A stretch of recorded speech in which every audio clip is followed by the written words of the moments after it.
Hi, good morning, everyone. I'm going to be sharing a presentation with you today on trauma-informed spaces and trauma-informed faces. And while I can't be with you, you know what we believe in and what we live here at Maryvale. And so I'm going to be sharing a little bit about that with you today to help build your capacities around this work in our school. So according to the Substance Abuse and Mental Health Services Administration, SAMHSA, a program, organization, or system that is trauma-informed realizes the widespread impact of trauma and understands potential paths for recovery. It recognizes the signs and symptoms of trauma in clients, families, staff, and others involved with the system and responds by fully integrating knowledge about trauma into policies, procedures, and practices, and seeks to actively resist re-traumatization, realization, recognition, and response. That's what we're about here in our system, in our school community, in our school family. The outcome I'm looking for today is that by the end of this, we'll have explored some definitions and approaches and strategies around creating trauma-informed spaces, as well as identified several strategies for providing trauma-informed responses, those trauma-informed faces for children in need as trauma-responsive educators. So trauma. A working definition is that trauma is the reaction to a sudden and unexpected occurrence that causes intense fear and may involve a threat or physical or actual harm. Students coping with trauma require additional support and a trauma-informed learning environment. We are a school that is a trauma-informed school. We exist in a trauma-informed environment and are surrounded by communities that are deeply impacted by trauma. We know this, and so it's up to us to recognize and respond. Because red flags for trauma differ based on age and may appear similar to symptoms of a learning disability, an emotional disability, or ADHD, staff should pause and first refer students, one, who have immediate social emotional needs, to the school counselor, to Ms. Ritt, and the school psychologist, Dr. Gianlu Trafamaschi, as well as administration. Myself, Ms. Prin, Ms. Ritt, Dr. Lou Trafamaschi, all partner to really wrap around a lot of this work with regards to understanding what's happening, those trauma stories in the school and in the community, and then trying to begin to put together care plans, response plans, and then sharing that information out with staff. The second component there is then referring students, if you're noticing a pattern, elevated concerns, to the well-being team referral. So again, that first level of defense, the school counselor, the school psychologist, and administration, and then a well-being team referral. And that well-being team referral you can find in the staff bulletin. You can always also reach out to me as the well-being team coordinator. I'm always happy to talk with you, come and observe a student, and be a part of that so I can take that information back to our well-being team. You may observe students doing one of three things in your classroom, in your office, in the hallways, at lunch or recess. They might be fighting back. There might be work refusal to follow directions, to comply. There might be aggression towards self-injurious behaviors. They might show aggression towards others or to objects, cursing at staff or peers, breaking classroom rules, intentionally hurting others, refusing help. They might move to a flee or flight, distracted by traumatic events in their life or triggered by something happening around them. They're demonstrating off-task behavior, walking out of the room, hiding in the room, eloping from the space, or freeze or freezing. They're zoned out, falling asleep in class, or struggling just to stay awake. They're sluggish, lethargic. They appear to be lost in thought. Remember that? I talked about it in pre-service, that amygdala hijack. When that amygdala is hijacked, they're in a fight, flight, or freeze, completely trapped in that place. And no amount of rational thought or conversation is going to wake them up or take them out of that. When they're hijacked due to trauma or triggers, one of those three things is happening. It's important in those moments, as a trauma-sensitive and trauma-responsive educator, that you know the signs, that you can see them, you can take a step back, observe, and then begin to operationalize tools around how to sensitively approach and work with that student to de-escalate and support them. So we're going to start with trauma-informed spaces, creating the trauma-sensitive environment. I'm going to provide some tips, some tools for that for you to think about. The physical classroom should create a welcome and organized space. Consider lighting, furniture, materials and safe spaces, calming corners, quiet spaces. They should be relaxing and sensory friendly. Maybe beanbag chairs, wobble chairs, the rockers, sensory toolkits there, music perhaps, fidgets, the sticky hands and feet, or push hands, push feet that we call them, stuffed animals. Again, music. I find that to be very common. And that could be in the form of instruments like a rain stick versus listening to some music.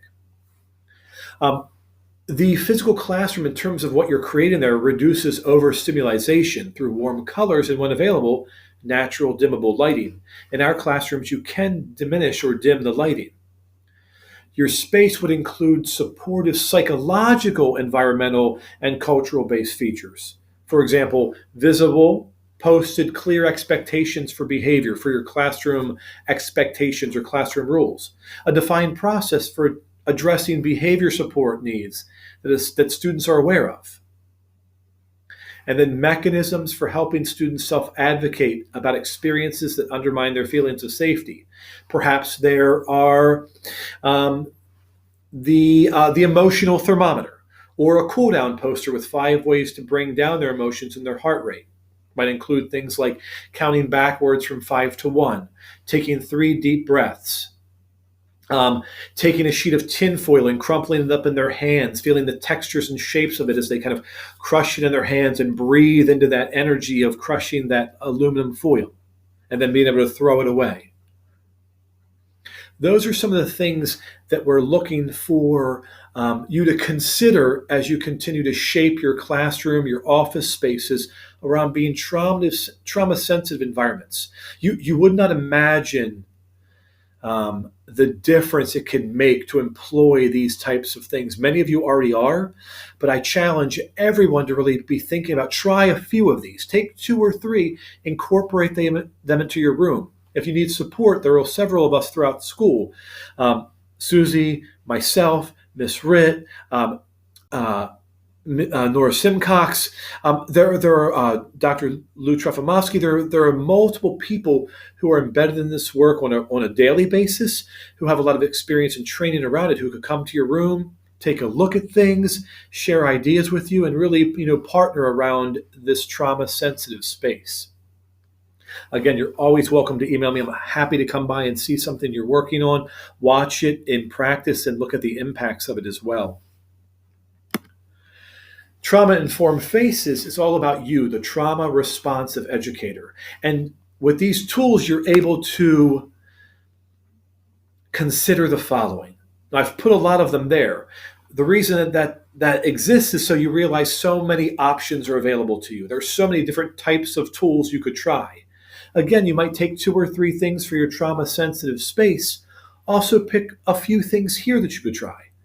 Keep in mind the quote at the top: a trauma-informed approach for educators includes care, compassion, and acceptance for students, regardless of their successes, failures, or situation. It's all about relationships, developing strategies to notice, monitor, document behavior or emotional reactions, verbal and nonverbal redirection, using a calm voice that's not raised, offering support, offering choices, offering if-then statements. Do not use physical size or height to overwhelm a student space. Provide transition cueing, warnings. Guys, we're going to be moving on to the next thing in X amount of minutes. Or using perhaps a sound cue. I know many staff like to use a chime or something along those lines. Enforce classroom contracts and predictable expectations. It's okay and important to enforce those things. Use stress management strategies to de-escalate tension. Give students opportunities to win, to share their strengths with you. Making eye contact with soft eyes when speaking to a student or making a request. Encourage healthy touch with peers as part of classroom routines.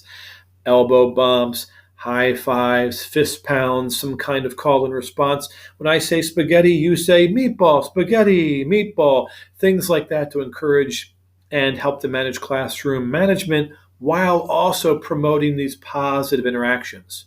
Again, relationships, take an interest in their lives. It's the single most critical thing you can do for all of this trauma based work. Frequently revisit the rules, expectations, and rewards for your classroom, avoiding threats or power and control battles. Offer time for structured play and structured exploration. And within that place, opportunity to fail, to make mistakes. Modeling and role playing out situations for conflict resolution, self advocacy, and play. Recognizing and naming positive behaviors and interactions. Use short, simple language. Ask questions. Do you feel angry right now? Be fair, be honest, avoid antagonism and arguing with students.